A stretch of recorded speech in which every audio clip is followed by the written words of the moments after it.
In 1955, one American car was louder and more dangerous than the rest: the Chevrolet Bel Air V8. Its brand-new small-block engine roared with raw power, but it came without seat belts, safety glass, or effective crumple zones. Steel dashboards and sharp chrome trim turned crashes into carnage. Cabin noise was high, brakes were basic, and handling at speed, questionable. It looked like the future, but in a wreck, it felt like the past. Beauty, speed, and serious risk. Dear viewers, please subscribe to our channel. Thank you for your support. Number 5, 1955 Chrysler New Yorker. The 331 cubic inch Hemi 5.8 engine in the New Yorker was Chrysler's technological crown jewel. It featured hemispherical combustion chambers, a design that allowed for better airflow, higher power output, improved high-speed performance. Output: 250 horsepower, which was exceptional for 1955 and rivaled by few competitors. Despite this, throttle control was primitive. Abrupt throttle inputs could easily cause wheel spin or loss of traction. Chrysler's early power steering systems were known for being over-assisted, making the car feel vague and floaty, especially dangerous at highway speeds or during emergency maneuvers. Four-wheel drum brakes had a tough time bringing the 4,300-plus-pound car to a stop, especially under repeated use. Brake fade was a real and dangerous issue during long descents or fast stops. Suspension: soft coil springs in front and leaf springs in back prioritized comfort. But this setup contributed to excessive body roll and made cornering risky at higher speeds. Style before survival. Like many 1950s cars, the New Yorker had no real crash safety. No seat belts, optional and rarely equipped. No padded dash, no crumple zones. Its heavy body and strong frame might seem safe, but in a crash, the lack of energy absorption meant that forces were directly transferred to passengers.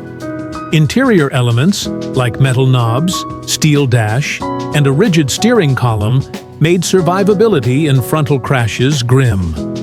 Despite its status as a luxury vehicle, the 1955 New Yorker wasn't quiet. Engine and exhaust noise were clearly audible in the cabin. Wind noise from the large chrome-framed windows was constant at speed. Minimal sound deadening under the carpet, and doors made it less refined than Cadillac or Lincoln rivals. The New Yorker featured the forward-look styling that Chrysler introduced mid-decade. Sweeping lines, pronounced tail fins, tons of chrome. It stood out on the road, but underneath the flare, it was a heavily overpowered, under-braked machine with poor dynamic control. Number 4, 1955 Mercury Montlair. Equipped with a 292 cubic inch 4.8-liter Y-block V8, it made about 198 horsepower. Decent for the time and marketed as a performance engine. The dual exhaust system delivered a deep, aggressive rumble, which appealed to some but became overbearing during long drives.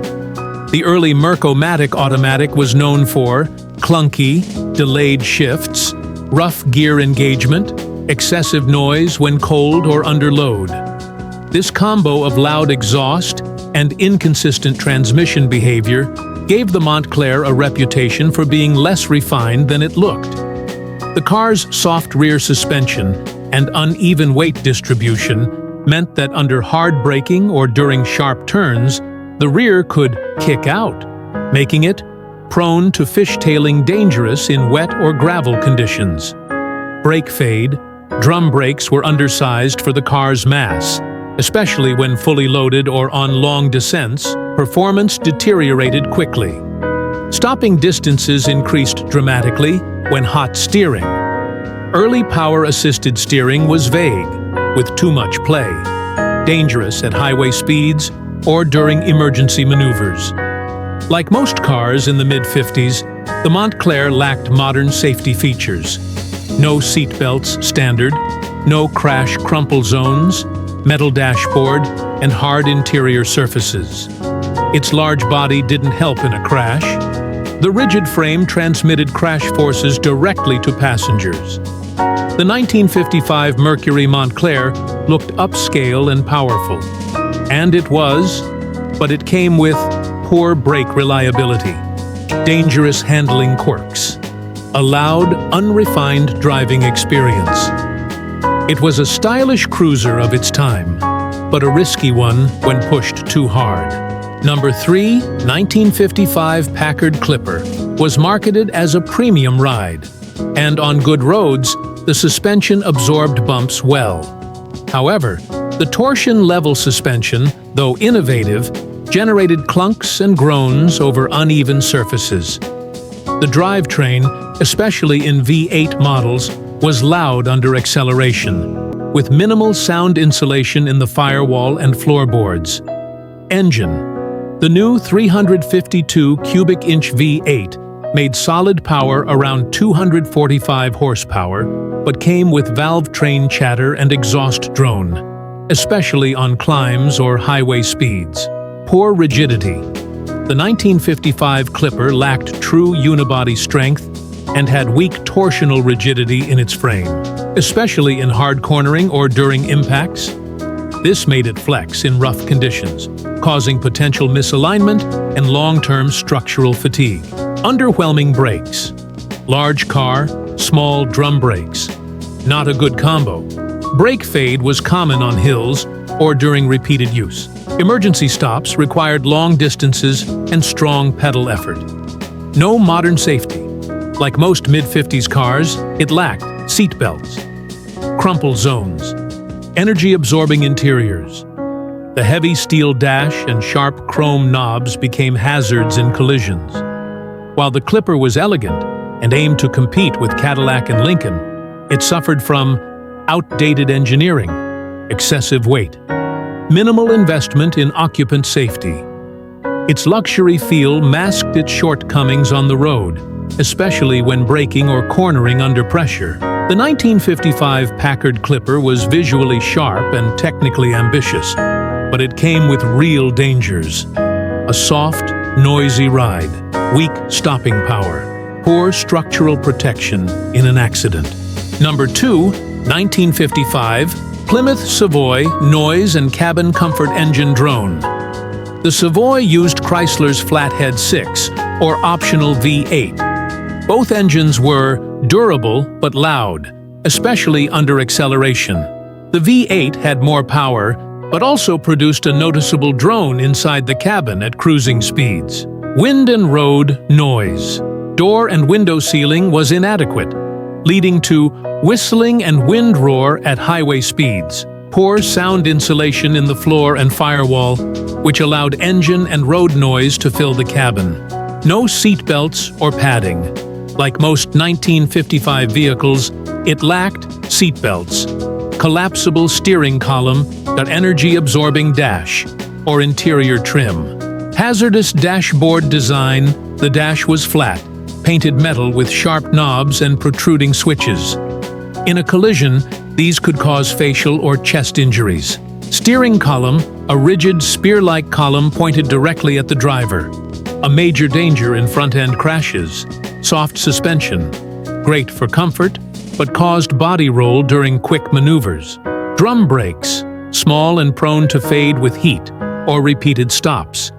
A concern on long descents or emergency braking. The 1955 Plymouth Seavoy was a practical, budget-conscious car for its time, but lacked basic safety engineering, was loud and unrefined by today's standards, had interior design choices that increased crash injury risk.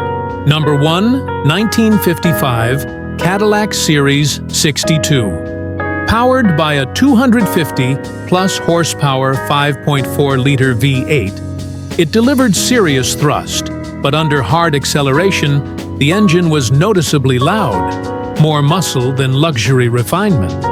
Some models featured early self-leveling air suspension, which was innovative but unreliable, prone to leaks, resulting in creaking, groaning, or an unlevel ride. Cabin insulation. Despite its luxury status, the insulation wasn't as advanced as later Cadillacs. Wind and road noise seeped in at highway speeds, especially in convertibles. At over 4,500 pounds, it was a massive car by 1950s standards. Early power steering made it easier to drive, but was often vague and unresponsive, especially at speed. Power brakes. Lag, one of the first production cars to offer vacuum-assisted brakes, but reaction time could be sluggish. Brake fade occurred with heavy use due to all-drum systems. Crash safety. Like most cars of the era, no seatbelts. Hard metal dash, no crumple zones, meaning massive force transferred directly to passengers. The 1955 Cadillac Series 62 symbolized post-war opulence with bold styling and power. However, it lacked critical safety engineering. Featured early, underdeveloped tech, air suspension, power steering, chocked brakes, was a dangerous machine if things went wrong at speed.